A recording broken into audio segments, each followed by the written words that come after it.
They cleared buildings in Fallujah and detected explosives in Kandahar. But when 14 military working dogs finished their tours, the system treated them like broken, used equipment.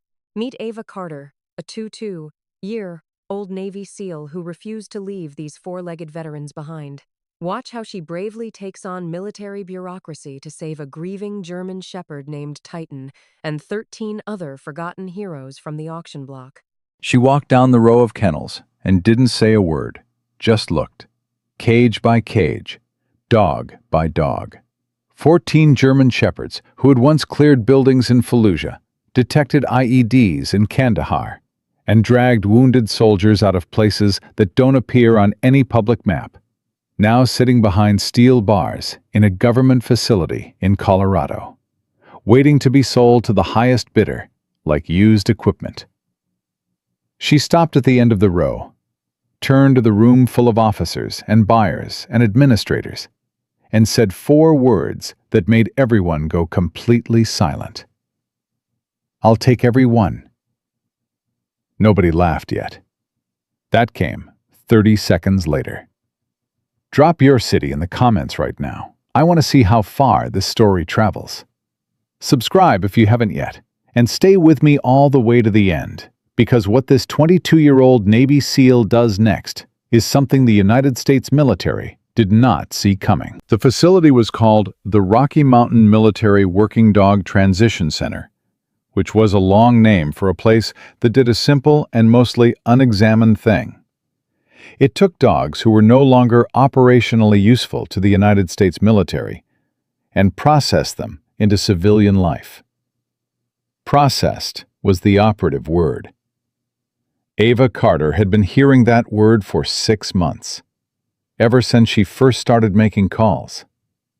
She had heard it from administrative officers in 3 different states, from a contracting coordinator at a base in Virginia who had been genuinely pleasant and genuinely unhelpful, and from a colonel who had told her, with the patient tone of a man explaining something to someone he considered well-meaning but naive, that the dogs were fine, that the system worked, and that her concerns, while admirable, were not supported by the evidence. She had written down everything he said. She had noted the date and the time, and his rank and his name. And then she had driven to Colorado to see for herself. She was 22 years old, long dark brown hair pulled back the way she always wore it in the field, olive green fitted t-shirt, military camouflage cargo pants, the kind of physical composure that comes not from size, she was 5'4" and lean, but from years of training that had made stillness her default mode. She had been a Navy SEAL for 14 months, which was long enough to have earned the respect of people who did not give it easily, and short enough that some of them still occasionally made the mistake of underestimating her. Beside her, on a loose lead, walked Ranger. The German shepherd was 4 years old, with the tan gold and black coat of his breed and the specific, alert bearing of a dog who had spent his working life in environments where inattention had consequences. He was trained for explosive detection and patrol work, had been on 2 deployments, and had the kind of calm that animals develop when they have processed enough genuine danger to stop being startled by manufactured tension. He knew something was wrong the moment they walked through the door. Ava knew it the moment she heard the sound. Not barking. That was what she had expected. What she got instead was something that hit her in a place no tactical training had prepared for. Whining. Low, continuous. The sound of animals who had learned that loud protest produced no results and had shifted into something smaller and more resigned. The particular sound of creatures who had given up on being heard. She walked the first row slowly, Ranger at her knee. The dogs reacted to her differently than they had reacted to the handlers who had brought her in. They came to the front of the kennels, pressed their noses through the bars. A few of them made sounds that were specific and directed, not the general anxiety whine she had been hearing since the door opened, but something more targeted. Something that said, "You are different from the others. We know what you are." They could smell it. The same compounds, the same stress hormones from the same kinds of places. Combat. Fear that had been processed and kept working. The particular biochemistry of a soldier. Ranger moved kennel to kennel beside her, touching noses through the bars with each dog he passed, doing some kind of quiet reconnaissance that Ava trusted completely, because she had learned that his read on situations was rarely wrong and never dishonest. Captain Jerome Doyle had been the facility commander for 3 years. He was a practical man who ran a practical operation and had developed a philosophical acceptance of the gap between the ideal treatment of military working dogs and the operational reality of what a government facility with a fixed budget could provide. He walked beside Ava with the specific quality of an officer who was cooperating with an inspection, while not believing that the inspection was going to produce anything that required him to change anything. "How many dogs currently in transition?" Ava asked without looking at him. 14 active, 3 more incoming next month. "What's the average time in facility before placement?" 4 to 6 months. "And placement means civilian adoption?" "Primarily. Some go to law enforcement, some to certified training programs." He paused. "The process is very thorough." "What's the failure to place rate?" A half-second pause. Small, but she caught it. "Some dogs don't adapt well to civilian environments." "What happens to those dogs?" Another pause, longer this time. "They're handled humanely." Ava stopped walking. "That's not an answer, Captain." He looked at her. She was 22, and she was holding his gaze with the flat, patient attention of someone who was going to stay on this sentence until it became a real answer. "Some are euthanized," he said, "when behavioral issues make them unsafe for placement." Ava turned back to the kennels. She kept her face neutral. She was very good at keeping her face neutral. She had learned it in the same place she had learned most things, by needing it. She stopped at kennel 11. The dog inside was a male German Shepherd, maybe 6 years old, larger than most of the others, and thinner than he should have been. He was sitting at the back of the kennel, with his eyes on the floor and his ears slightly back. Not the posture of an aggressive dog, not the posture of a fearful one in the conventional sense. The posture of something else. The posture of an animal that had decided it was no longer worth the energy to orient toward things that kept not being what he needed them to be. The name card on the kennel read, Titan, MWD 7714. Explosive detection. 47 confirmed fines. Retired 14 months ago. 47 confirmed fines. Ava knew what that meant. Each one of those numbers was an IED that didn't kill anyone. Each one of those numbers was soldiers who drove home instead of being shipped home in boxes. 47 times, this dog had been the reason someone's family got a phone call instead of a knock on the door. Retired 14 months ago. In this facility. Waiting. "What happened to his handler?" Ava asked. Doyle checked his clipboard. "Handler was KIA in 2021. Helmand Province." Ava stood very still. Ranger, who had been moving steadily down the row, came back to her. He stood beside her and looked at Titan's kennel, and went completely still. His body pressed gently against her left leg. Titan raised his head, looked at Ranger, then at Ava. For the first time since she had entered the building, the big dog stood up. Slowly, with the careful movement of an animal that had been spending a lot of time sitting down. He walked to the front of the kennel and pressed his nose through the bars and stayed there. Ava put her fingers through the bars and let him smell her hand. He didn't pull back. His behavioral assessment notes flagged him as non-responsive and potentially depressed, Doyle said from behind her. Not a good placement candidate. He just responded to me, Ava said. You're military personnel. The dogs often... He responded to me because he's not broken, Ava said. He's grieving. She kept her voice level. There's a difference, and I need you to understand that I'm aware of the difference. Doyle said nothing. She moved away from Titan's kennel and continued down the row. She stopped at two more dogs whose files she had memorized. A Belgian Malinois named Ghost, with a record of 4 years in combat tracking, currently labeled aggressive. A German Shepherd named Delta, who had been a patrol dog in Ramadi, and whose record showed she had not eaten a full meal in 11 days. Not aggressive, not broken, grieving, and without context. She knew the feeling. She knew it from soldiers, from teammates, from the specific way humans looked when they had lost the person beside them and hadn't been given any structure through which to process it. The dogs were doing what people did when there was no outlet and no explanation and no one who understood the language of what they had been through. They were shutting down.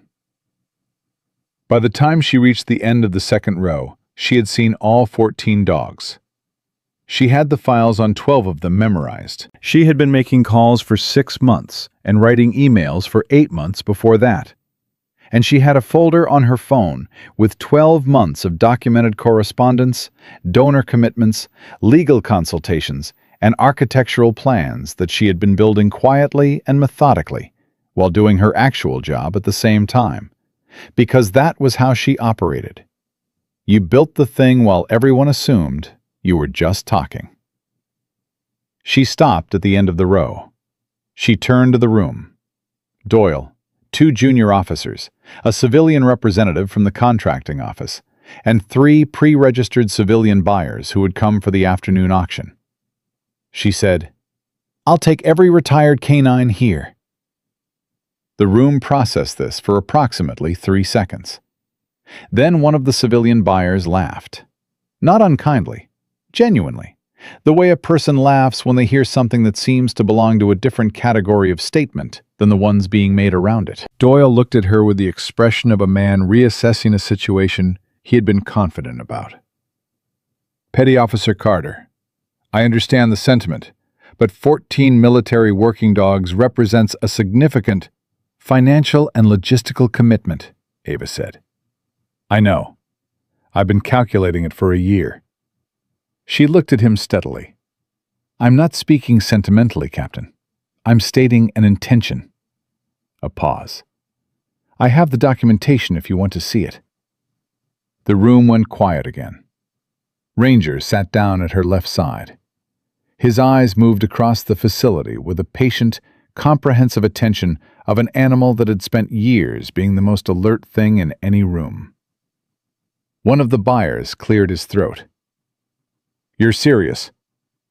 I'm always serious, Ava said. She reached into the cargo pocket of her pants and came out with a folded set of documents. Nobody moved, and in Kennel 11, Titan pressed his nose harder against the bars, watching the young woman in the olive green t-shirt hold a stack of papers that nobody in this room had expected, and that were about to change everything for 14 dogs who had stopped expecting anything. Ranger looked back at him. His tail moved once. And the morning, which had started as a routine facility inspection and an auction that everyone present understood how it would end, became something that none of them had a script for. The documents were real. That was the first thing Captain Doyle established, because it was the first thing he needed to know. He took the folder from Ava's hands with a careful expression of a man who was hoping to find a reason to hand it back quickly, and spent 4 minutes reading while the room stayed in the specific, suspended quiet of people who have been surprised and are waiting to find out what kind of surprise it is. He read the first page, then the second. His expression shifted in a way he clearly didn't intend to be visible. This is a non-profit filing, he said. Registered in Montana. Approved 8 months ago. Ava kept her voice even. Page 4 has the land deed. Page 7 has the veterinary partnership agreements. Pages 9 through 14 are the donor commitments with current balances. He turned to page 4. One of the civilian buyers, the one who had laughed, leaned toward his companion and said something in a low voice. Ava didn't look at him. She was watching Doyle read, reading him the way she read everything. Not for what was on the surface, but for what the surface was trying not to show. What she saw was a man recalibrating. He had come into this morning with a framework: routine inspection, routine auction, routine outcome. He was now holding documents that did not fit that framework, and the recalibration was happening in real time, and he wasn't entirely sure where it was going to land. "The funding," he said slowly. "Where did it come from?" "Veterans, former handlers, a foundation in Virginia that works with service animal organizations. 3 private donors who have family members with PTSD who have been helped by therapy dogs." She paused. "And 18 months of my own salary." Silence. One of the junior officers looked up. He was maybe 25, and he had the expression of someone who had just heard something that recategorized the person standing in front of him. "Your own—" "It's my money," Ava said simply. "I can spend it how I choose." Doyle looked up from the documents.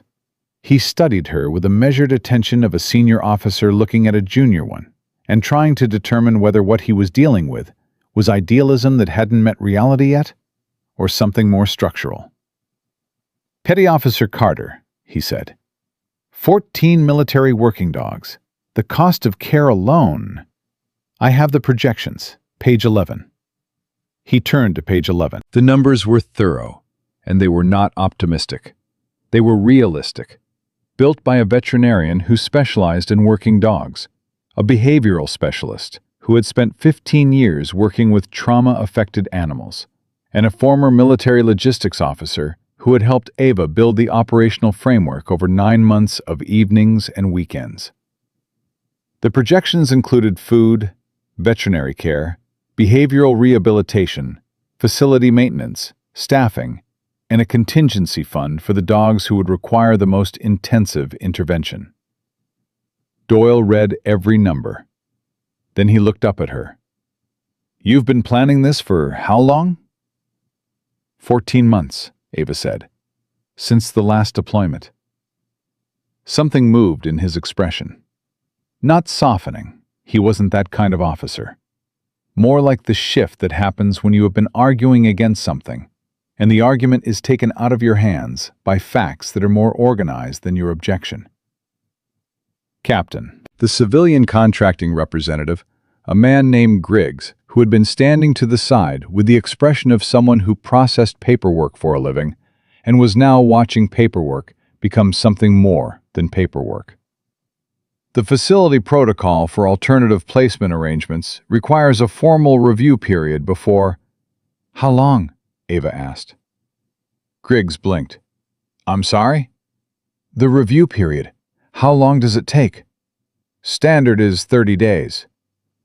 "These dogs have been here an average of 11 months, Ava said. She kept her voice completely level. The kind of level that isn't suppressing anger. It's channeling it into precision. "One of them has been here 14 months. His handler died in Afghanistan. He hasn't eaten a full meal in 3 weeks, according to his own facility records." She looked at Griggs with the calm, absolute attention of someone who had spent years in environments where the gap between paperwork and reality could get people killed. "How long does the review period take when a dog is in medical decline?" Griggs opened his mouth, closed it. "There's an expedited process," Doyle said quietly, "for welfare-related concerns." "I know," Ava said. "Page 3 of my documentation references it. Section 7B of the MWD Transition Protocol." Another silence. Ranger had been moving quietly along the kennel row for the last several minutes, doing the thing he always did in new environments, building a complete picture of everything in it. He returned to Ava's side now and sat. He looked at Doyle with a patient, evaluating attention that large working dogs have when they have decided to pay attention to something. Doyle looked at the dog, then at Ava, then back at the documentation. "Walk me through the facility," he said. Not an approval, not a rejection. The sentence of a man buying time to think while appearing to move forward. "I'd rather walk you through the dogs," Ava said. He stared at her for a moment. Then he said, "All right." They started at Kennel 1, a 5-year-old German Shepherd named Duke, retired from patrol work after a training injury to his left rear leg that had healed improperly. His behavioral file described him as unpredictable and prone to resource guarding. Ava crouched in front of the kennel. "Duke!" The dog looked up. "He's flagged aggressive," the junior officer said from behind her. "He's been in a steel box for 9 months, Ava said. "What would you be?" She kept her voice quiet and her posture completely non-threatening. "Duke, come here." Duke stood, walked to the front of the kennel with a slight hitch in his left rear step that confirmed the improperly healed injury. He pressed his nose through the bars. Ranger touched his nose gently. Something in Duke's posture changed. His shoulders dropped. His ears moved from back to neutral. "Unpredictable," Doyle said, and there was something in his voice that was not quite certainty anymore. "Responsive," Ava said, "to someone who knows what they're looking for." They moved to Kennel 4. Ghost, the Belgian Malinois, tagged as aggressive. Ghost paced, 3 steps forward, 3 steps back. The obsessive, repetitive movement of an animal whose nervous system had been running at operational pitch for years and had never been given a proper down-regulation protocol. "How much exercise does he get per day?" Ava asked. 30 minutes, twice daily," one of the handlers said. "He was running 12 miles a day in the field." She looked at the handler. "He's not aggressive. He's understimulated. His nervous system doesn't know it's not at war anymore, because nobody has taught it that." She stood. "That's a training issue, a rehabilitation issue. It's completely addressable." The handler looked at Doyle. Doyle said nothing. They reached Kennel 11. Titan hadn't moved from the front of the kennel since Ava had left him earlier. He was still standing, still watching, as if he had decided that this time he would wait and see, rather than return to the back of the cage where nothing ever changed. Doyle stopped beside Ava and looked at the file card. 47 fines. Handler KIA. 14 months. His integration attempts failed, Doyle said. It came out slightly different from the way he had been talking before. Less administrative. "We placed him with a retired officer 18 months ago. He returned him after 6 days. Said the dog would wake up in the middle of the night and stand in doorways like he was waiting for someone." The room was very quiet. "He was waiting for someone," Ava said. "He was waiting for Sergeant Marcus Webb." She had memorized the handler file. She always memorized the handler file. Webb was 28 years old. He had a daughter named Claire. He and Titan served together for 3 years. She looked at the dog, not at Doyle. "Titan doesn't understand that Webb is gone. He understands that Webb didn't come back, and no one has explained it to him in a language that makes any sense. So he stands in doorways at night, looking for the person who was supposed to come back." She paused. "Titan doesn't have a behavioral problem. He has a grief problem." Nobody spoke for a long moment. The civilian buyer who had laughed earlier was not laughing now. He was standing with his hands in his pockets, looking at Titan with an expression that had traveled a significant distance from where it had started when he walked in that morning. "What are you going to do about that?" Doyle asked. And this time the question was genuine. Not bureaucratic, not skeptical. He actually wanted to know. "There's a grief specialist in Montana who works with trauma-affected working dogs. She's already committed to the program. Ava reached through the bars again. Titan pressed his nose into her palm. And we're going to reach out to Webb's family. His daughter Claire is 17 now. The research on handler grief in military dogs shows that familiar scent from family members can help significantly with reorientation. She paused. Nobody called Webb's family when Titan was retired. Nobody told them the dog was still alive. Doyle went completely still.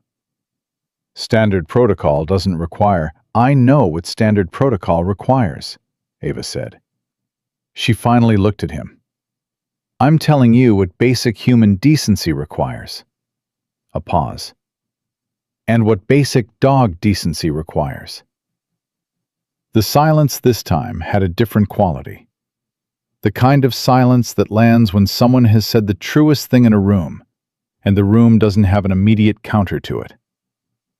The junior officer, the young one, maybe 25, cleared his throat. His name tag read Kowalski. Petty Officer Carter, can I ask you something directly? Go ahead. Why you? You're 22 years old. You're active duty. You have a career. You have. This is going to take years of your life. Why not a foundation? Why not an advocacy organization? Why you, personally? Ava looked at him. She looked at him with the steady, unhurried attention she gave everything that deserved a real answer. Because I know what it's like to do something for someone, and then have the system decide that the exchange is complete, she said. These dogs went where they were sent. They did everything they were asked to do. They found the bombs. They protected the soldiers. They worked until their bodies or their minds couldn't keep working at that pitch anymore. And then they were retired to a facility in Colorado and processed. She kept Kowalski's gaze. I'm in the Navy. I know that the system is not designed to be cruel. I know that the people who built these protocols were trying to create something functional. But functional and right are not always the same thing. And when they're not the same thing, someone has to say so. She looked back at Titan. I'm saying so. Kowalski nodded slowly. He looked at the dog. He looked at the documents. Something moved across his face that was personal and brief, and then managed. I did 2 years in Kandahar, he said quietly. We had a dog on our unit. Beau. Belgian Malinois. He found 3 IEDs in 1 week. He stopped. I don't know what happened to Beau. What year? Ava asked. 2019. She looked at him for a moment. Give me your contact information before you leave today. He stared at her. Why? Because I've been building a database of MWD service records cross-referenced with retirement outcomes. If Beau is still in the system, I'll find him. She held his gaze. If he's not, you'll at least know. Kowalski looked at her for a long moment. Then he reached into his pocket for a card. Doyle had been watching this exchange. When it finished, he looked at the documents in his hand, and then at the facility around him. The kennels, the dogs, the specific and irreducible reality of 14 animals in steel boxes who had done things that most people who made decisions about them would never be asked to do. He looked at Ava. The expedited welfare review, he said. I can initiate it this afternoon. Something in Ava's posture shifted, not visible as relief, but as the particular settling of someone whose body has been holding tension on behalf of a plan for long enough that the first movement toward resolution registers physically. Thank you, she said. Don't thank me yet, Doyle said. The review board has the final authority. I can initiate it. I can't guarantee the outcome. I know, she said. That's what the documentation is for. She looked back at Titan. The dog was still watching her, still standing at the front of his kennel, nose through the bars, with the patient, sustained attention of an animal that had decided this time was different, but had not yet allowed himself to fully believe it. Ranger walked over and sat beside the kennel. He didn't look at Ava. He didn't look at Doyle.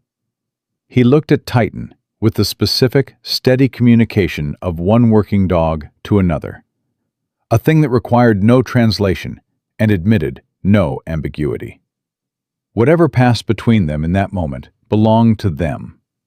But every person in that room who watched it felt it.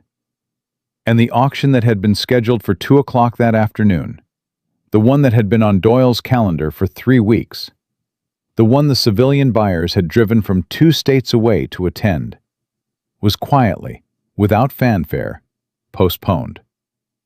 Pending review, which was the only 2 words in Ava Carter's experience that had ever been worth waiting for.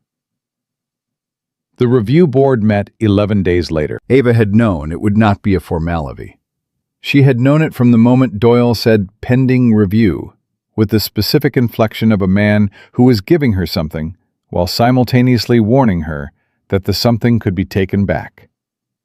She had spent 11 days preparing for a room that was going to be looking for reasons to say no, because that was the nature of institutional review boards. They were built to protect the institution, not to champion the thing being reviewed. She arrived 20 minutes early with her documentation organized into 3 separate binders, and Ranger at her heel. The board was 5 people.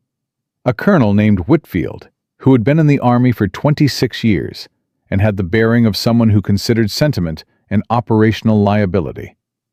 A civilian veterinary consultant named Dr. Sandra Park, who had published extensively on working dog welfare and whose published positions were, Ava had determined through careful research, considerably more progressive than her current institutional role suggested. A JAG officer named Captain Reese. A representative from the Department of Defense Contracting Office. And Doyle, who sat at the end of the table with the expression of a man who had initiated a process he was no longer entirely sure about. Whitfield opened. Petty Officer Carter, you've submitted a proposal to acquire 14 active MWD transition cases under a private non-profit arrangement. Summarize your position. These dogs are not transition cases, Ava said. They're veterans. The military calls them military working dogs when it needs them and transition cases when it doesn't. I'm asking the board to consider what we owe to one category before we default to the language of the other. Whitfield looked at her over his reading glasses. That's a philosophical opening. Give me a practical one. 14 dogs. Average service duration, 6 years. Combined operational deployments represent 42 years of active military service. Their work includes explosive detection, patrol, tracking, and handler protection in active combat zones. She opened Binder 1 to page 1. 3 of them have confirmed saves, documented instances where their detection directly prevented casualties. 7 have behavioral flags that the facility has categorized as placement barriers.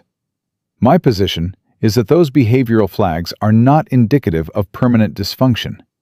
They are indicators of trauma that has not been addressed with appropriate protocol, and they are therefore not justification for euthanasia or indefinite institutionalization.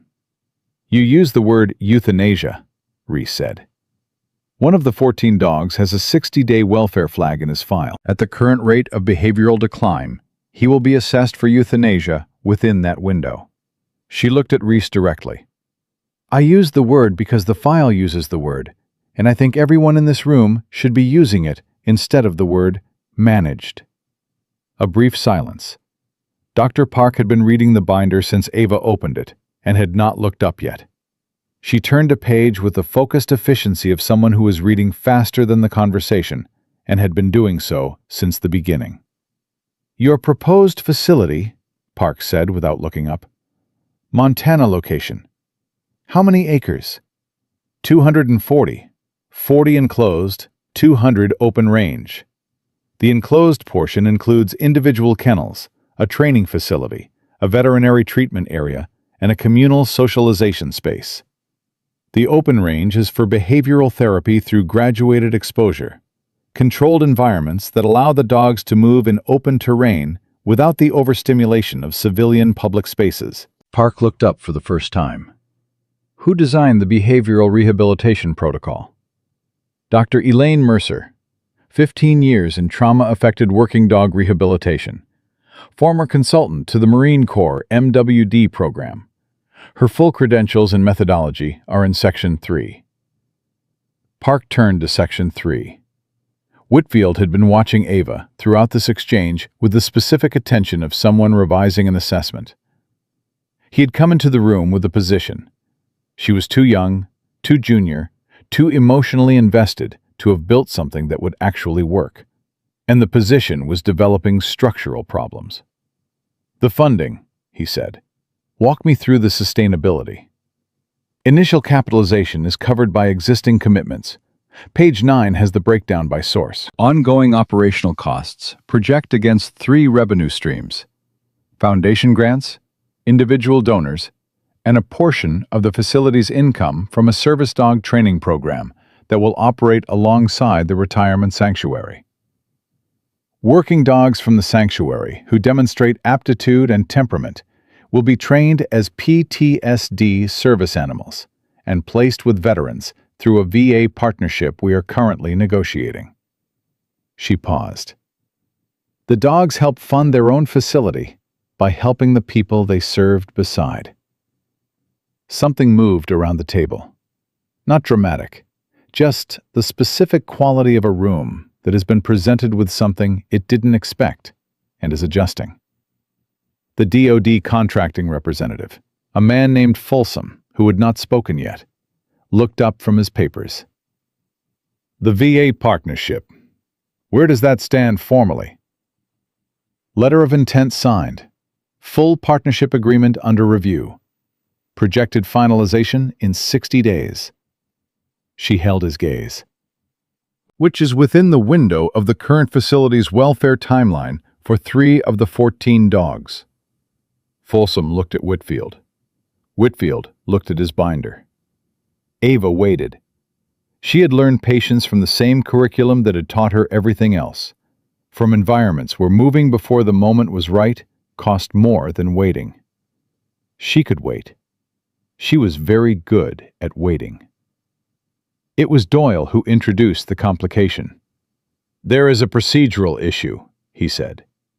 He said it with the careful voice of a man delivering information he knows is going to be unwelcome. Section 4 of the MWD Transition Protocol requires that any bulk acquisition, defined as 4 or more dogs from a single facility in a single transaction, be subject to a secondary review by the Office of the Secretary of the Army. Ava had known this. She had known it for 4 months. She had been preparing for it for 4 months. Yes, she said. Doyle blinked. You're aware, I contacted the Secretary of the Army's office 6 weeks ago. The correspondence is in Binder 2, Section 4, page 22. She looked at the board. I wanted the secondary review requested proactively rather than triggered defensively. The office assigned a liaison officer named Major Torres. She has reviewed the documentation and submitted a preliminary recommendation to this board this morning. Ava looked at Whitfield. Did you receive it? A pause. Whitfield looked at his assistant, who was standing against the wall with a tablet. The assistant nodded once. Whitfield picked up his phone, spent 60 seconds reading something. His expression during those 60 seconds was something Ava watched carefully. The specific micro-movements of a man reading a document that is telling him something his position requires him to absorb without visibly reacting. He set the phone down. Major Torres recommends approval with conditions, he said. The room exhaled, not loudly, but collectively. The kind of exhale that happens when a tension that has been building finds a release point. What conditions? Dr. Park asked. Quarterly welfare reporting to the MWD Oversight Office. Facility inspection rights retained by the DoD. Handler contact facilitation. Any former handler who requests contact with their former canine must be accommodated within the sanctuary's framework. He looked at Ava. Do those conditions present any problem? No, she said. They're already in our operational framework. Pages 16 through 19. He looked at her for a long moment. The twist came without warning. Folsom, who had returned to his papers during the exchange about the secondary review, looked up. There's a problem with Dog 7, he said. Everyone looked at him. Kilo, the German Shepherd from the Bagram rotation. He turned his paper so Ava could see it across the table. His service record is flagged. There's an ongoing investigation into the unit he served with. The DoD Legal Office has placed a hold on his records, pending resolution. Ava went very still. What kind of investigation? She asked. I'm not at liberty to detail it. But the hold means Kilo cannot be transferred to any non-military entity until the investigation is resolved. How long does the resolution typically take?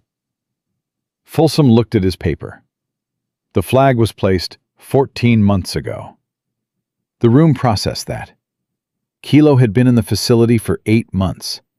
The investigation had begun 6 months before he even arrived. He had been transferred into a facility with an active legal hold on his records, which meant the behavioral flags, the placement barriers, the notation that he was not responding to standard socialization protocol. None of it had been properly assessed because nobody had been able to access his full history.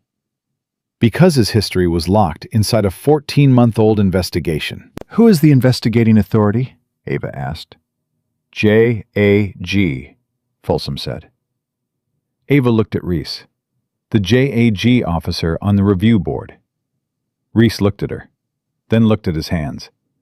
I'm not connected to that investigation, he said. I'm not suggesting you are, Ava said. I'm asking whether JAG has an expedited review process for holds that are affecting animal welfare. A pause. That's not a standard provision, Reese said.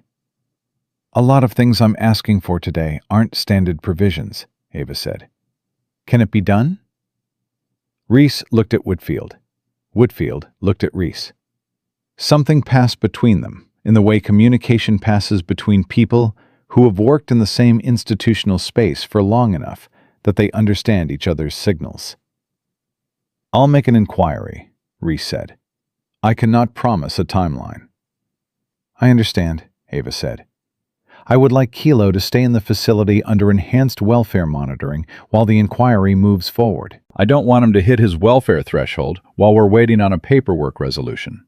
That would require a welfare hold extension, Doyle said. Yes, Ava said. I know. Another silence. Dr. Park had been taking notes during this entire exchange. She set down her pen. Colonel Whitfield, she said, from a veterinary welfare standpoint, I want to go on record that the enhanced monitoring request for Kilo is medically appropriate. His current documented decline warrants intervention regardless of the legal hold status. Whitfield looked at her. You're recommending the hold extension? I'm recommending that we not allow a dog to deteriorate below a recoverable threshold because of a procedural timeline that has nothing to do with his medical reality, Park said. Yes, I'm recommending the extension. Whitfield wrote something down. The room had been in session for 40 minutes. Ava had come in with 14 cases to argue and had been prepared to fight for each one individually if necessary. What she had not fully prepared for was the possibility that the fight would become something more nuanced than opposition, that the room would be more complex than adversarial, that some of the people in it would be looking for reasons to help her, that they needed her to give them. Whitfield looked at the board. I want individual votes on the proposal with Torres's conditions attached. All in favor of approving the bulk transfer with conditions for 13 dogs, pending Kilo's separate JAG resolution. Aye. Aye. A pause that lasted 2 seconds longer than any of the others. Then, aye. Aye. Whitfield looked at his papers, looked at the room, looked at Ava Carter sitting across the table with her 3 binders and her operational framework and 18 months of her own salary and a German shepherd who had not taken his eyes off the colonel for the last 40 minutes. "Aye," he said. "The proposal passes for 13 dogs. Kilo remains pending. Petty Officer Carter, you will receive written confirmation within 48 hours." Ava breathed, just once, through her nose, controlled and quiet in the way she controlled everything. Ranger stood up. He had been sitting at her left side for the entire session in the perfect stillness of a working dog in a formal environment. Alert, non-intrusive, completely present. Now he stood, and his tail moved twice, and he looked at Ava with those dark, steady eyes. She put her hand on his back without looking down. "Thank you," she said to the board. "All of you." She meant it for different reasons with each of them, and she suspected they knew that. As the board gathered their materials and the room began its transition from formal to dispersal, Doyle approached her. He stopped beside her and looked at the binders she was reorganizing. "Section 7B, he said. "The expedited welfare provision. You cited it in your original documentation." A pause. "Most people don't know that provision exists." "I know," she said. "How did you find it?" She looked at him. "I read everything," she said. "Every protocol, every provision, every subsection of every regulation that touches military working dogs, from acquisition to retirement." She closed the 3rd binder. "Because the system wasn't going to advocate for them. So I needed to know the system better than the system knew itself." He was quiet for a moment. 13 dogs, he said. "Today." 13 today, she agreed.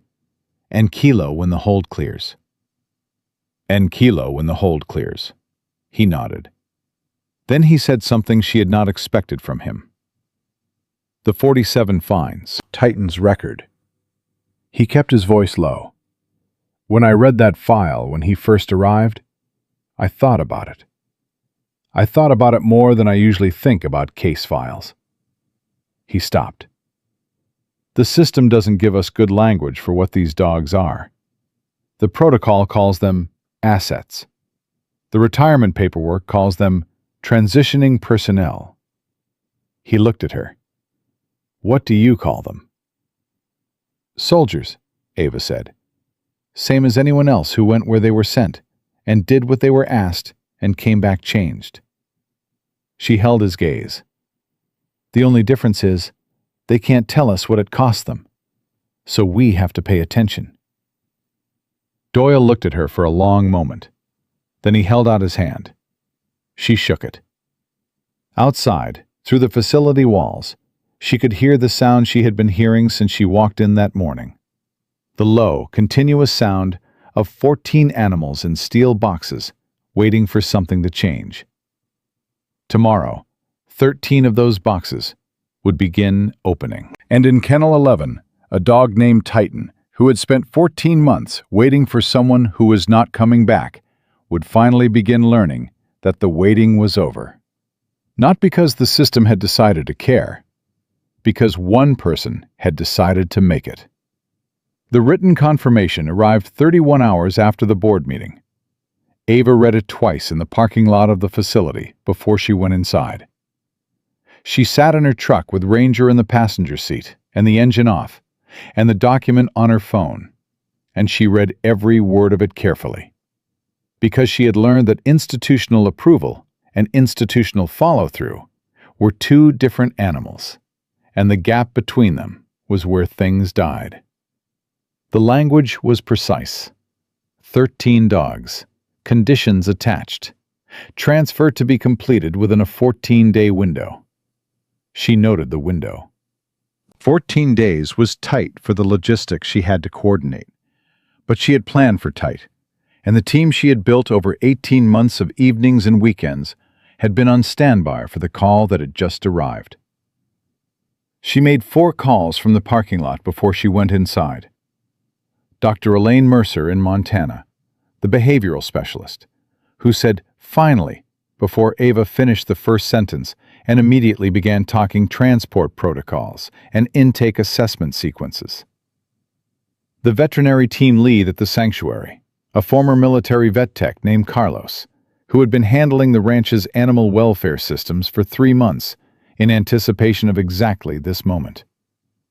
Her legal contact, who had filed the nonprofit paperwork, and who needed to be notified of the formal transfer authorization for liability documentation. And a woman named Patricia Webb in Sacramento, who was Sergeant Marcus Webb's sister, and who had been part of Ava's planning for 6 months under the specific and private arrangement that Ava had not yet told the facility about. Patricia Webb picked up on the second ring. "It's approved," Ava said. A silence. Then a sound that was not quite a word, something older than language, the particular exhale of a person who has been holding tension on behalf of a grief they can't fully resolve, and has just been handed one small piece of resolution. "Titan is coming home," Patricia said. "He's coming to Montana. He's coming to people who understand what he needs." Ava kept her voice level and warm at the same time. "I want to talk to you about something when the transport is settled. About whether you and your family would want to visit. About what that might do for him." "He'd remember us?" "He'd remember the scent. The research is clear on that. Dogs who served with handlers for multiple years retain olfactory memory for family members indefinitely." She paused. "He's been waiting for someone who smells like Marcus." "You smell like Marcus." Patricia was quiet for a long moment. "He's been in that facility for 14 months. "Yes." "And nobody called us." "No," Ava said. "Nobody called you. I'm calling you now." Another silence. "What do we do?" "Nothing yet. Let me get him transferred. Let him stabilize with Dr. Mercer's team. And then we'll talk about a visit." A pause. "Patricia, he's going to be okay. That's not a promise I make lightly. But I've watched him respond to Ranger. I've watched him respond to me. And what I see is a dog who has not given up. He's just been waiting in the wrong place." "Thank you," Patricia said. Her voice was steady and full at the same time. "I don't know why you're doing this. You didn't have to." "I did," Ava said. "I'll call you when he's on the way." She went inside. The next 2 days were logistical and relentless. Transport arrangements for 13 dogs, health certificates, behavioral preparation, vehicle coordination, crating specifications, rest stops, veterinary sign-offs on fitness to travel. Every dog required an individual assessment before departure. Dr. Park, the board's veterinary consultant, had offered to conduct the departure assessments personally, which Ava had accepted immediately, and which Doyle had facilitated without being asked, which told her something about the version of him that existed underneath the one he presented to the room during bureaucratic proceedings. The morning of the transfer, Ava arrived at 5:15. The facility was quiet in the way that large spaces with animals are quiet at 5 in the morning. Not silent, just resting. Low sounds, the particular ambient quality of beings that are not fully asleep and not fully awake, in the suspended state that comes before the day organizes itself into demands. She walked the row alone. Ranger moved with her, kennel to kennel, doing the same careful nose-to-nose rounds he had been doing since the first day. She stopped at each one.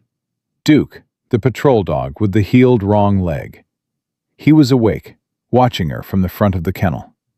She crouched. "This is the last morning," she told him. She said it quietly and without drama, in the specific cadence she used with dogs that she had learned from Mercer. Not baby talk, not commands, just the steady rhythm of a human voice making sound that the animal's nervous system could orient around. "Today you go somewhere different." Duke's tail moved. Once. Ghost, the Malinois, was pacing when she reached him. He stopped when she crouched. His nose worked the air rapidly, reading her the way he always read her now. Not strangers, not threat, but specifically her. "Today," she said, the same way she had said it to Duke. He sat down. She stopped last at Kennel 11. Titan was standing at the front of the kennel. He had been standing there for what felt like a long time by the look of him. Not the defeated, backward-facing stillness of the early days, but the forward-facing, ears-up attention of a dog who had been waiting for something that he had decided was real. Ava crouched in front of him. She put her hand through the bars.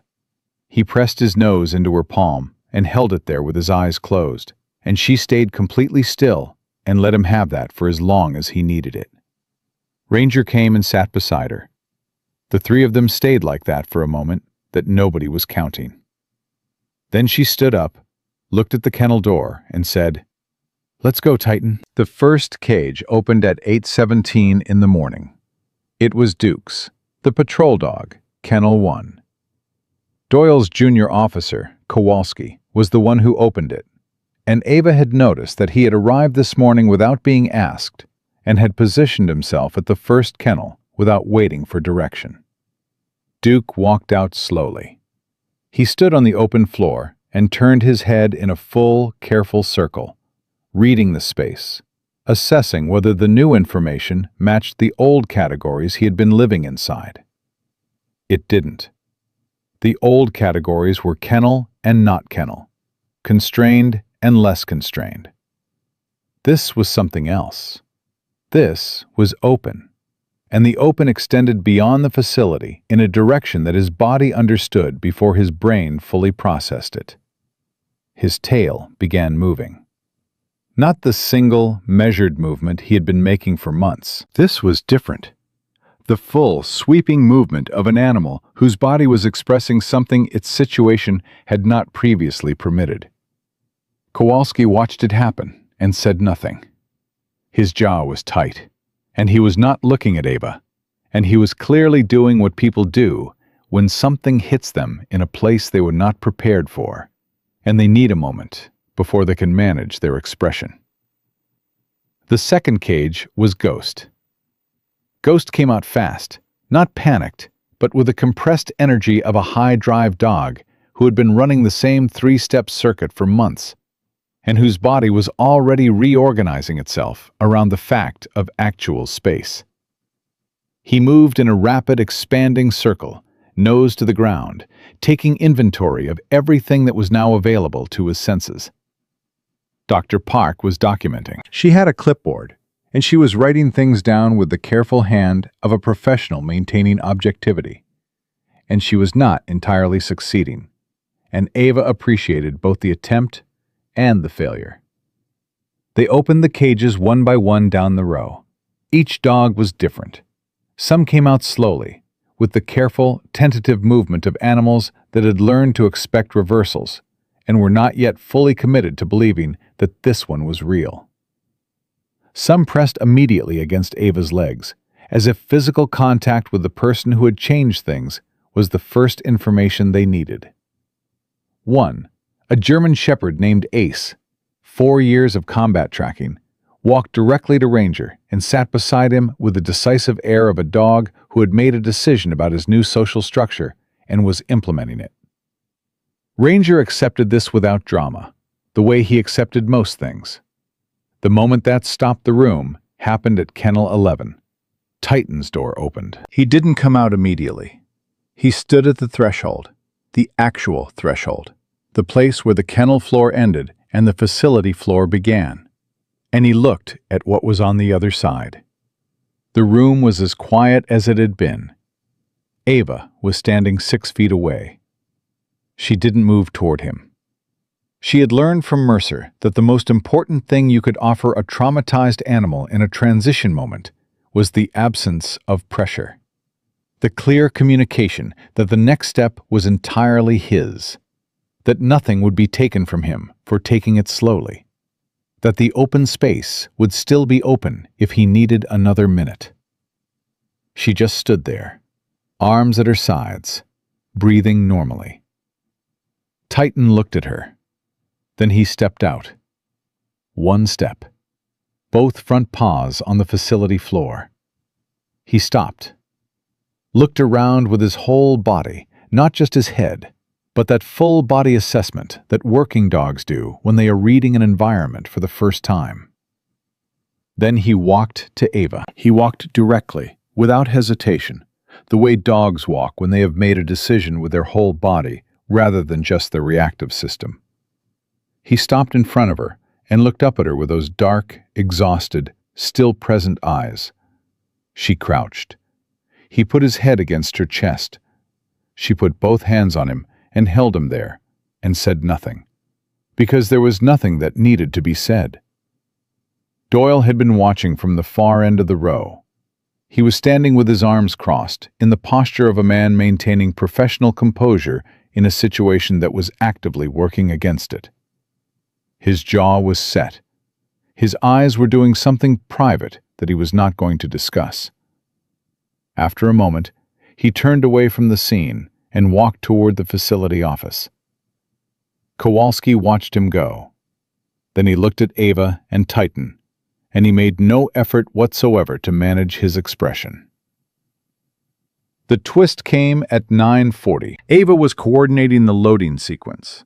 Which dogs went in which transport, in what order, with what protocols, when her phone rang. A number she had saved 3 weeks ago under a name she had been hoping to hear from. Major Torres, the liaison from the Secretary of the Army's office. Petty Officer Carter, I'm calling about the Kilo situation. Ava stepped away from the loading area. Yes, ma'am. The JAG investigation was resolved yesterday. I received the clearance documentation this morning. A pause. The hold on Kilo's records has been lifted. Ava went still. He's cleared for transfer? His records are now fully accessible, and the welfare hold can be converted to a standard transfer authorization. But there's something in those records you need to know before you make decisions about his integration. Torres's voice was careful in the specific way of someone delivering information that has weight attached to it. Kilo was present during an incident in Helmand Province in 2022. 2 soldiers from his unit were killed in a friendly fire incident that triggered the investigation. Kilo was with both soldiers when they died. The loading area continued around Ava, dogs being crated, handlers communicating, the organized movement of a logistics operation executing on schedule. She stood in the middle of it, completely still. He witnessed both deaths, she said, consecutively, within a 4-hour window. Torres paused. The behavioral profile in his file makes more sense now. The records were sealed during the investigation, so the facility never had access to the context. They were assessing behavior without understanding its origin. Ava looked at the facility building where Kilo's kennel was still closed, still holding a dog whose records had been locked for 14 months, behind a legal process that had nothing to do with him, and everything to do with what happened around him. Doctor, Mercer is already briefed on complex trauma presentations, Ava said. I know. I read her credentials when I reviewed your documentation. Torres paused again. Carter, what you've done here, the documentation, the preparation, the patience with the institutional process, I want you to know that's not nothing. I've been in this office for 6 years. People advocate for MWDs occasionally. Nobody has come in with what you came in with. They deserved someone who came in with more, Ava said. A brief pause. The authorization for Kilo will be transmitted to Doyle by noon. You can include him in today's transfer if the logistics allow. The logistics will allow, Ava said. "Thank you, Major." She hung up and walked directly to Doyle's office. He was at his desk when she opened the door. He looked up with the expression of a man who had learned over the past 2 weeks that when Ava Carter appeared in a doorway, something was either resolved or complicated. And the distinction wasn't always immediately obvious. "Kilo's hold has been lifted," she said. He stared at her. "Torres called?" 14 minutes ago." He looked at his desk, then at the window, then back at her. "Today?" "I'd like to add him to the transport. He's been in a kennel 14 months, and he's been without context for all of it. Every day we wait is another day he's carrying something alone that he shouldn't have to carry alone." Doyle looked at her for a long moment. He picked up his desk phone and made a call that took 4 minutes and involved 2 hold periods and 1 transfer. When he hung up, he looked at her. "Noon authorization," he said. "You can have him." Ava exhaled once, through her nose, the same controlled release she used for everything. "Thank you." "Don't thank me," Doyle said. "I delayed this process by 11 days because I was following protocol." "The protocol exists for reasons," she said. "You did your job. The review board did their job. And the outcome was still right." She held his gaze. "That's what a system doing its job looks like.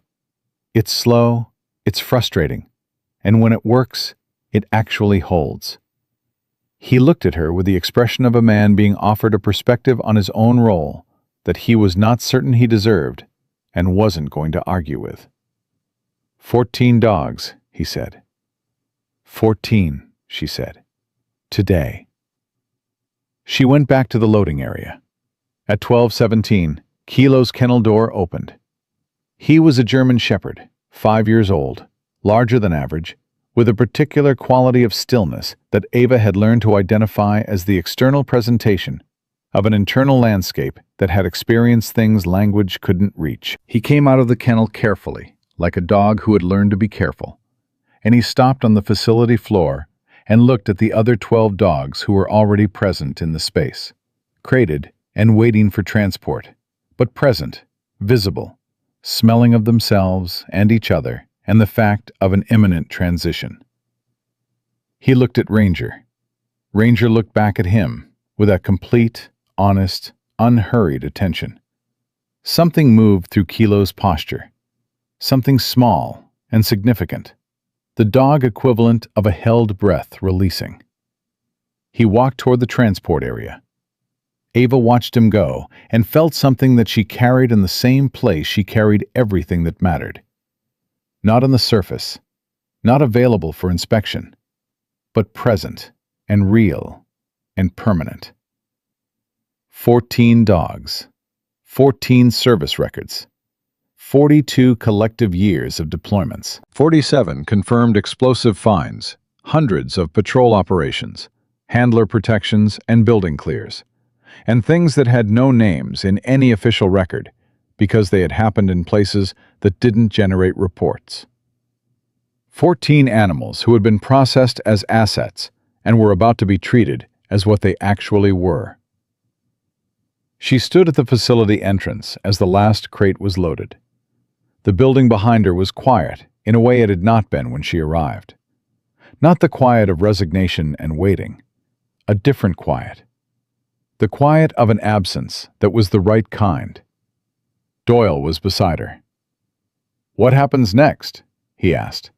And he asked it with the genuine curiosity of a man who had been changed by something that had happened in his building over the past 2 weeks, and was trying to understand what the changed version of himself was supposed to do with that. "They go to Montana," Ava said. "They get assessed, they get the space and the protocol and the time they need. Some of them will recover quickly. Some will take months. Titan will take longer than most, but he'll get there." She looked at the loaded transport. "And in a few months, I'm going to bring Patricia Webb to meet him, Marcus Webb's sister. And Titan is going to know that someone from his handler's life is still here, still present, still claiming him." She paused. and that's going to matter more than anything else in his recovery. Doyle was quiet. "Carter," he said after a moment. She looked at him. "The 3 incoming dogs, next month." He met her eyes. "I'm going to flag them for enhanced welfare monitoring from intake, rather than waiting for a threshold event." It was the sentence of a man who had shifted.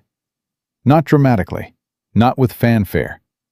Just the quiet internal shift of someone who had absorbed something real and was now applying it going forward. "That matters," she said. "I know," he said. "That's why I'm doing it." The transport pulled out of the facility at 12:49. Ava followed in her truck, Ranger in the passenger seat. The road north opening in front of them under a sky that was doing nothing dramatic, just being there, solid and continuous. The ordinary sky above an ordinary state highway on a Thursday afternoon that was not ordinary at all. She had 14 dogs behind her. She had a facility in Montana waiting. She had the beginning of something that had started as one sentence in a room full of people who didn't believe she meant it. She had meant it. She always meant it. That was, in the end, the only thing that had ever made the difference. The transport arrived in Montana at 11:40 the following morning. Dr. Elaine Mercer was already there when the truck pulled through the gate. She had driven up the night before and spent the hours before dawn walking every inch of the facility with her clipboard and her 40 years of experience, and the specific, focused energy of a woman who had been waiting for this particular morning since a Navy SEAL had called her 18 months ago and described a plan that should have been impossible, and wasn't. She stood in the intake yard when the first crate came off the truck and said nothing for a moment. Just looked. Then she said, "They're thinner than I expected." "They're better than they were a month ago," Ava said. "That's the bar we're starting from." Mercer looked at the second crate coming down. "All right, let's start with behavioral baselines. Individual assessments before any group introduction. We don't put any of them in a space together until I know who they are." "Ghost needs the most careful management first," Ava said. "High drive, severe understimulation, 14 months of no appropriate outlet." I read the files. Mercer was already moving toward the first crate. All of them. Twice. She crouched in front of Duke's crate and looked through the grate without opening it. "Hey, Duke. Long drive." Duke's nose pressed against the grate. "Good," Mercer said quietly. "That's good. Orienting towards stimulus. Responsive." She made a note, moved to the next crate. Carlos, the vet tech lead, had 3 staff members moving with quiet efficiency through the intake protocol. Health checks, hydration, temperature readings, the preliminary medical inventory that preceded any behavioral work. He was former Army, 2 tours, and he had the specific quality of someone who moved through controlled chaos with the competence of a person who had been trained in considerably less controlled versions of it. Ava watched the intake process from the edge of the yard and let her team work. This was something she had learned. When you built the right people into the right roles, the most important thing you could do was stop filling space they were qualified to occupy. She had spent 18 months building this. It was built. Let it run. Ranger stood beside her. He was watching the crates with the alert, interested attention of a dog who understood that something significant was happening and was deciding what his role in it was. She put her hand on his back. "You brought them here," she told him. Not metaphorically. She believed it, in the particular way she believed things that were true but couldn't be fully documented. He had gone kennel to kennel in that facility and touched his nose through bars and communicated something that she didn't have language for, but that the other dogs had understood completely. He had been the first message they received that said, "This is different." This one is real. She believed animals understood more than humans credited them for, and she had stopped apologizing for that belief in any room she was in. The first morning intake took 4 hours. By midday, 11 of the 13 dogs had been assessed, documented, and settled into individual transition spaces.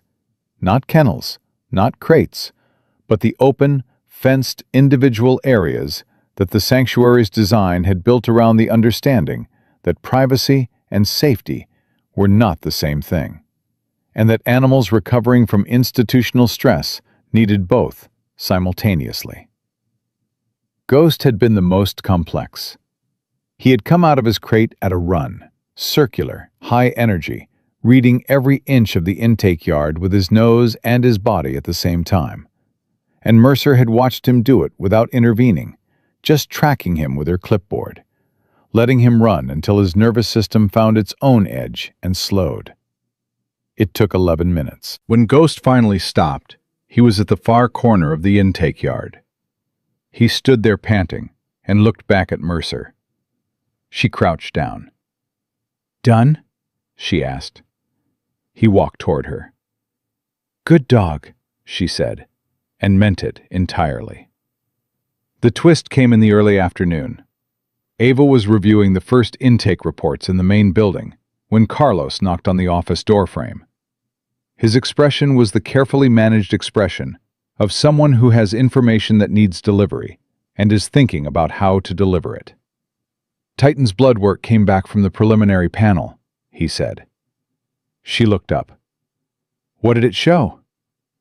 "His cortisol levels are consistent with chronic stress presentation. That's expected." He paused. "There's also an indicator for early-stage kidney function issue.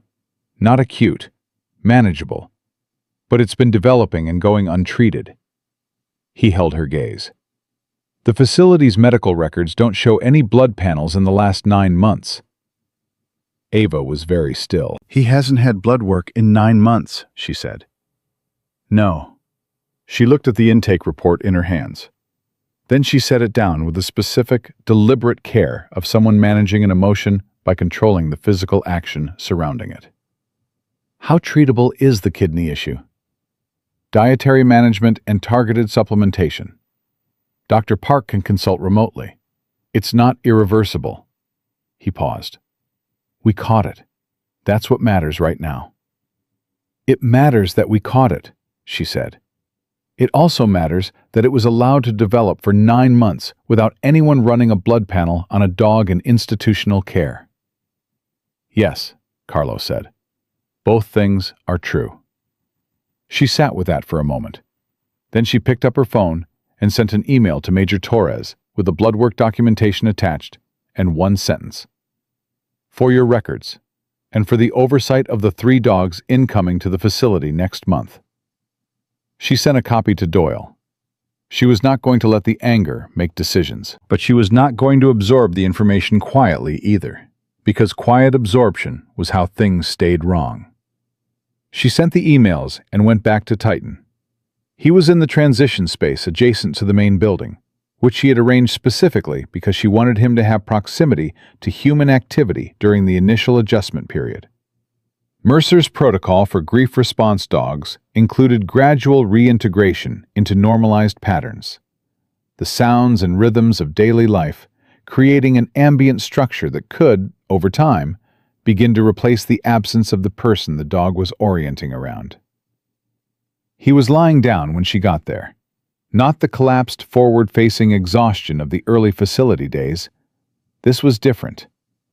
This was a dog lying down in an open space with room around him, in a position that was chosen rather than defaulted to. He raised his head when he heard her. She sat on the ground beside him, not performing anything, just sitting. He put his head in her lap. She stayed there for 20 minutes while the Montana afternoon moved around them. Wind in the grass, the distant sound of other dogs beginning to orient to their new environments.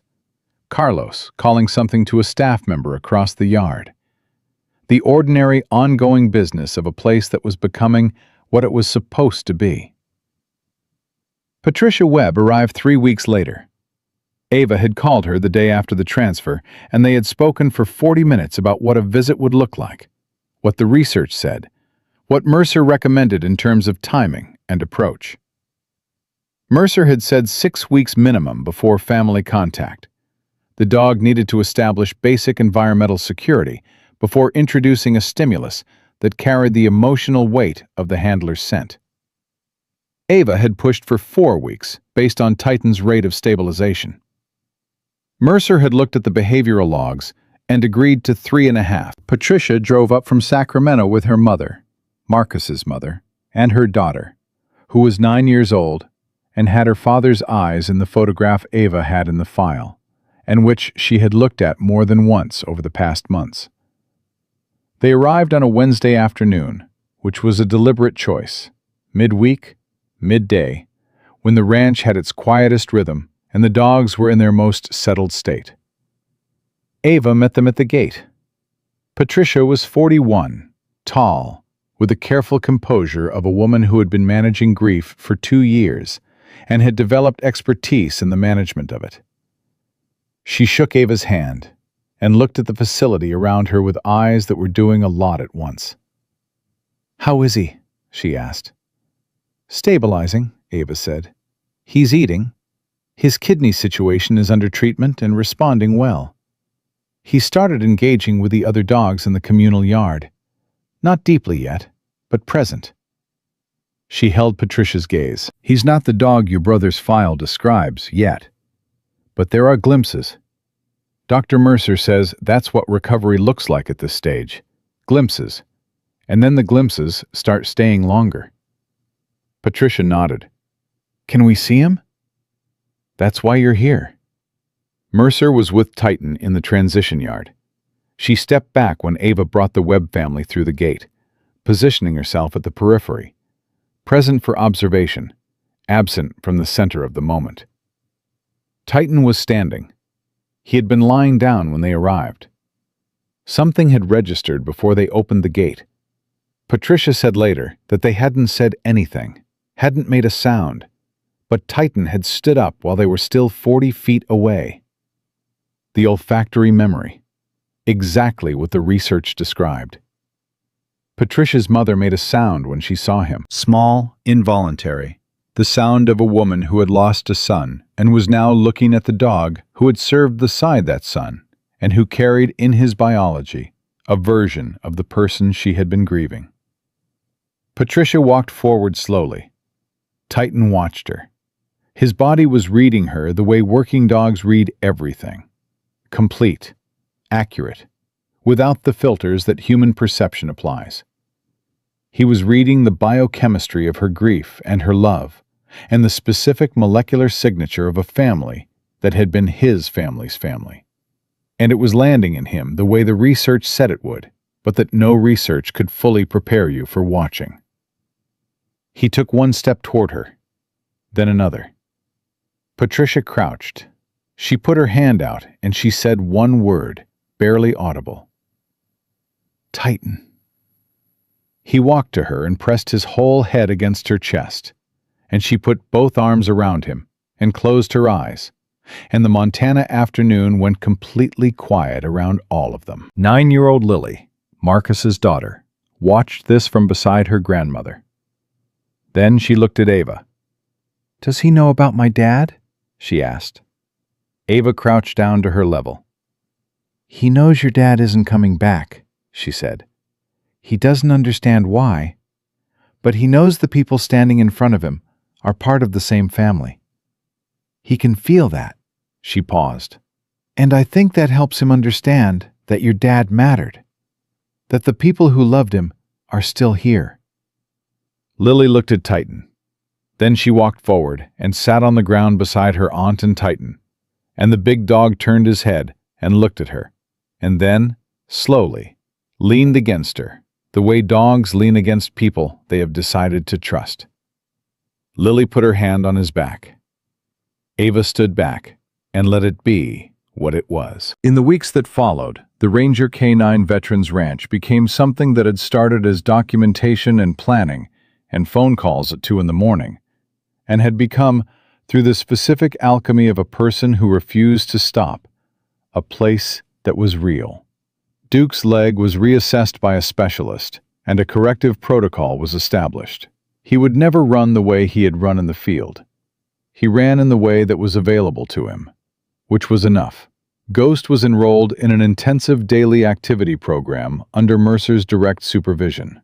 By the end of the third week, he was no longer pacing. He was working, not in the field, but in the structured training program that channeled his drive into something with direction and purpose.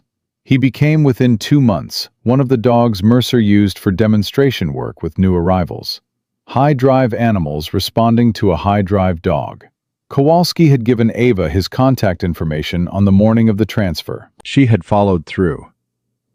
Beau, the Belgian Malinois who had served with his unit in Kandahar, had been adopted by a retired police officer in Nevada in 2021. He was alive. He was healthy. He had a yard and a person and a life that fit what he needed. Ava sent Kowalski the adoption records with a single line. "He made it. He's okay." Kowalski replied 4 hours later. "I didn't realize I needed to know that. Thank you."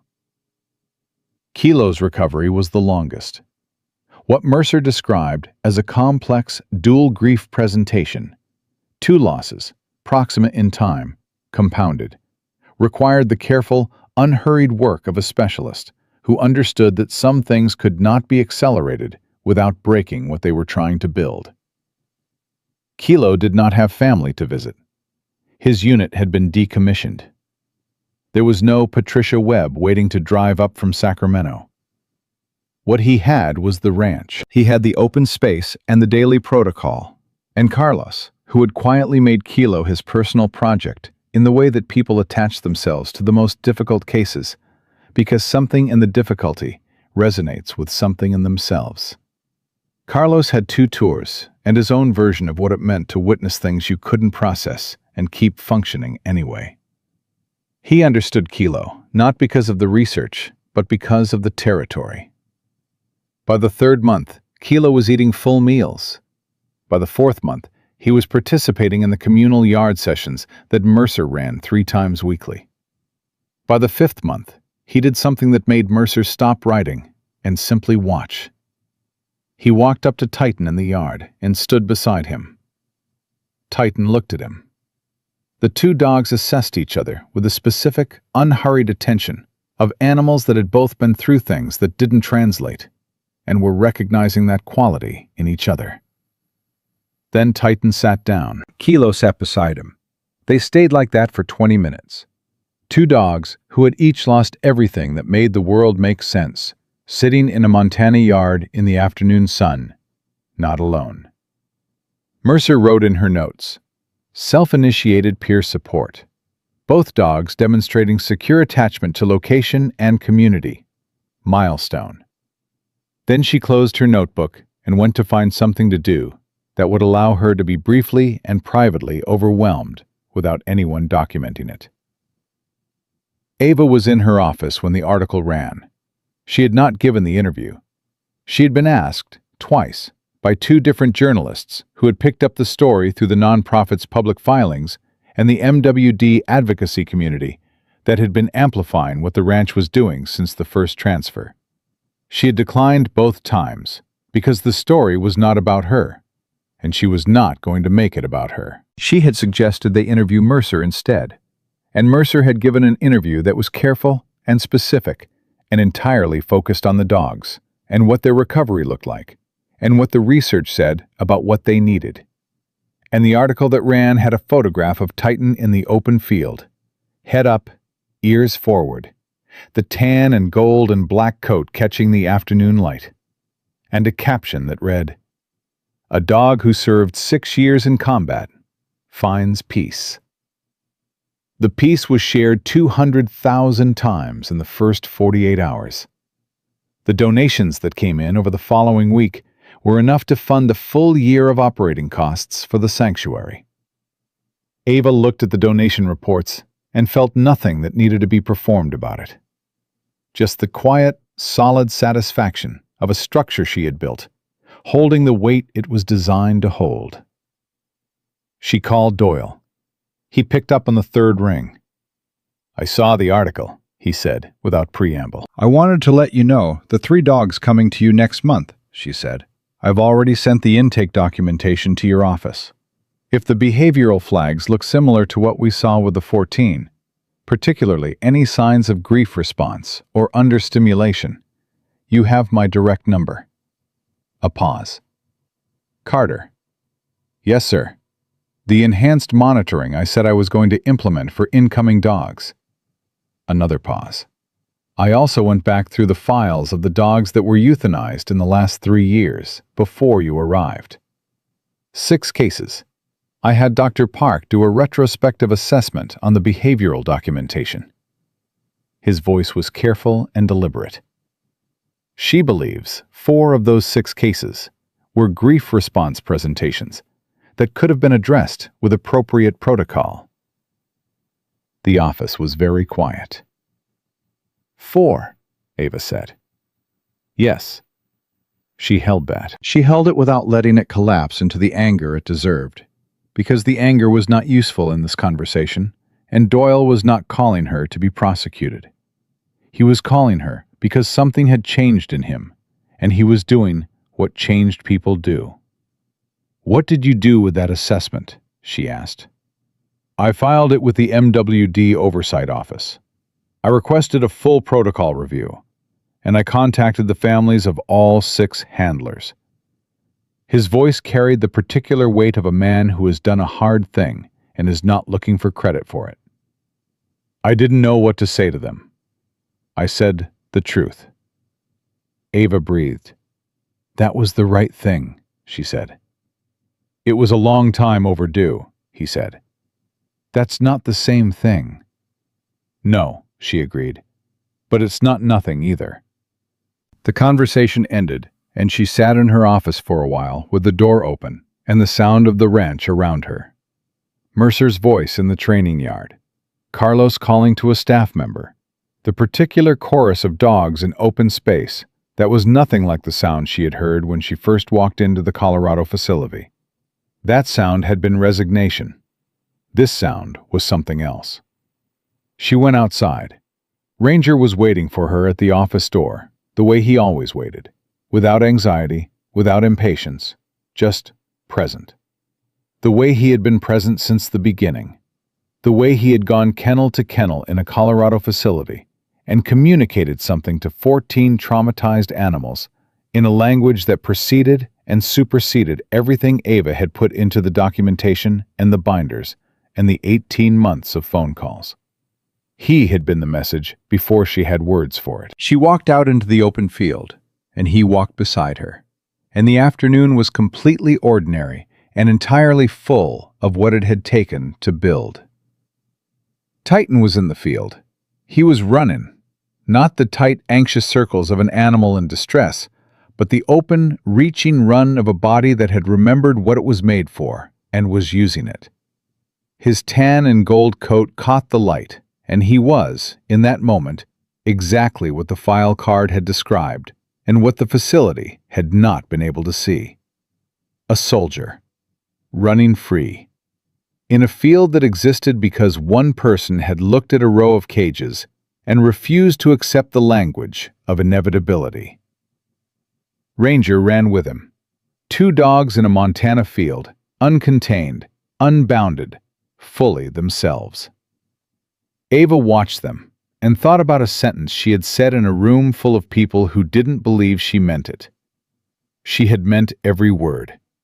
She had always meant every word. And the dogs who had protected soldiers in places that didn't appear on public maps were home at last.